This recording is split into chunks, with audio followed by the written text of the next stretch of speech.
Alguém precisa falar isso, então o Projeto Reina fala. O ser humano se diz tão livre para acreditar no que quer, mas na verdade segue um monte de costumes que não sabe nem de onde veio.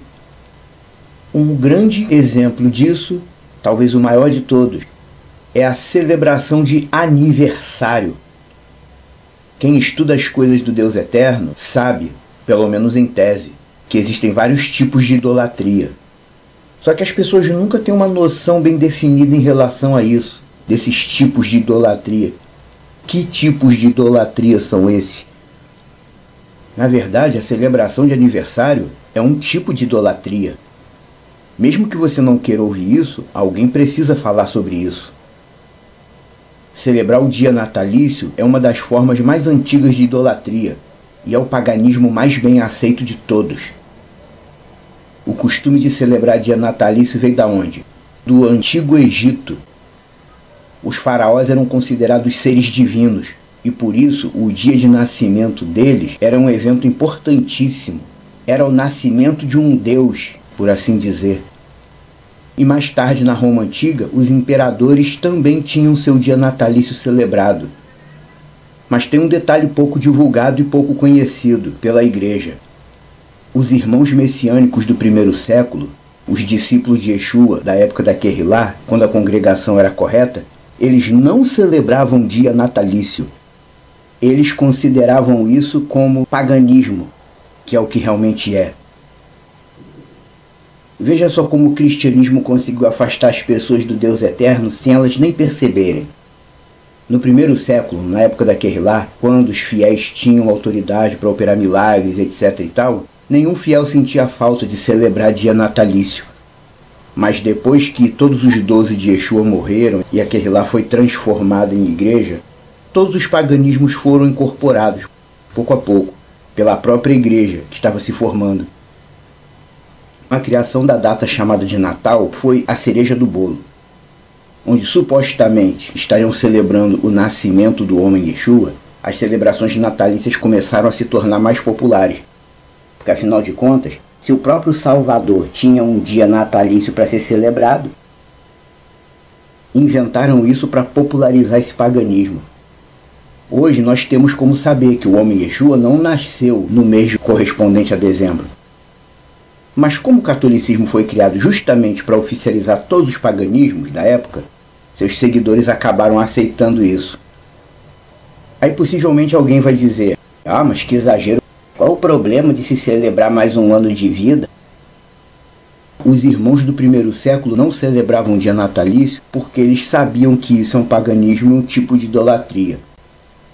Se você descobre uma verdade e se irrita com ela, ou se você pega ranço da pessoa só porque ela te diz a verdade, você pode ser tudo, menos servo de Deus. E mesmo que você aprenda a verdade e continue praticando o paganismo, depois de saber a verdade, saiba que a verdade é a verdade. Ela é o que é, e ninguém vai mudar isso. Yeshua vai julgar cada um de acordo com suas obras. Quem ouviu a verdade aceitou, quem ouviu e não aceitou. Quem não aceitou por conta de alguma situação que não dava para controlar, ou porque simplesmente achava tudo normal. Aceitar a verdade divina muda muita coisa na vida de uma pessoa. Eu, por exemplo, eu sempre digo nos meus testemunhos que o Espírito de Deus já falou comigo diversas vezes ao longo da minha caminhada. Tenho andado por lugares perigosos, situações imprevisíveis, e Atzivaot tem me guardado de uma maneira que contando ninguém acredita. E ultimamente eu venho sentindo até mais a presença espiritual do Deus Eterno, com muito mais frequência. Isso gera dentro de mim uma alegria inexplicável. Isso tudo é fruto de quê? De um coração disposto a aceitar a verdade como ela é, sem questionar e sem colocar empecilho. Um verdadeiro discípulo de Yeshua, quando ele aprende uma verdade, ele passa a aceitá-la, sem questionar. Tem muito crente que diz, eu quero isso na minha vida, eu quero essa sensação, eu quero essa experiência que você diz que viveu. A pessoa diz isso, mas não está disposta a aceitar a verdade. A maioria das pessoas, quando ouve uma verdade que parece coisa nova, imediatamente coloca um monte de questionamento, um monte de empecilho. Agindo assim, nunca vai ter acesso a essa maravilha espiritual que eu e várias pessoas temos experimentado. Agora veja só isso. Em que sentido a celebração natalícia é um tipo de idolatria? Pegue como base central disso a própria Torá, a Seret HaDibrot, as 10 falas de Deus no Sinai. Tem uma que diz: lembra-te do Shabat para o santificares.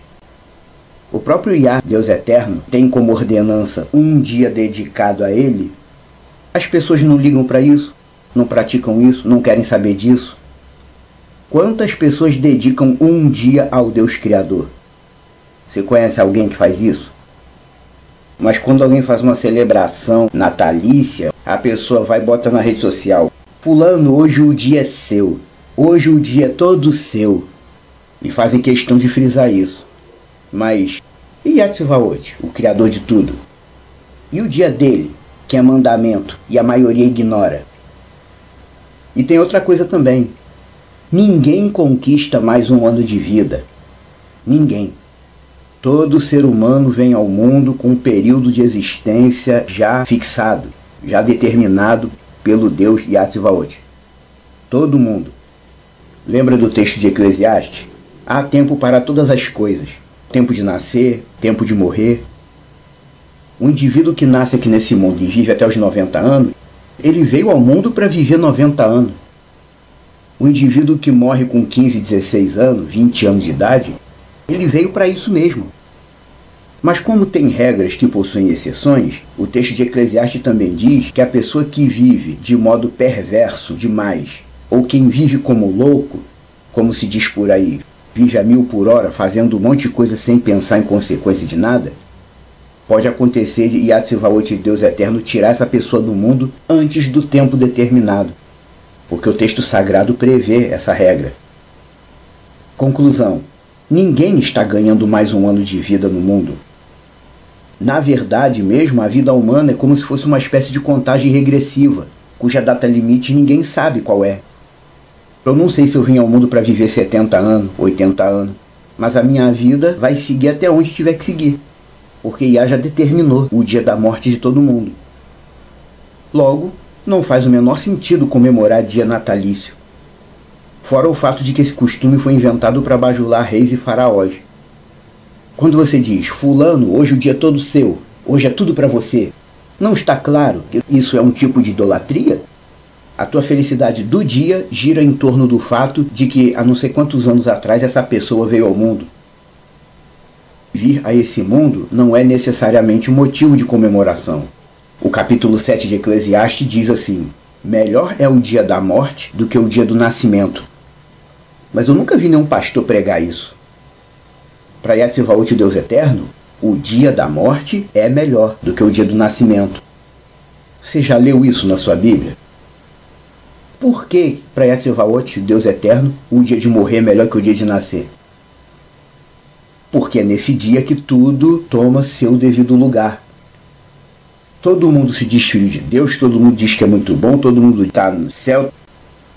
Mas é o dia da morte que faz a real colocação de quem pertence a Yatzvaot e quem não pertence. Quem é dele, sobe para ele. Quem não é dele, desce para o Sheol. O dia da morte é que põe tudo nos devidos lugares.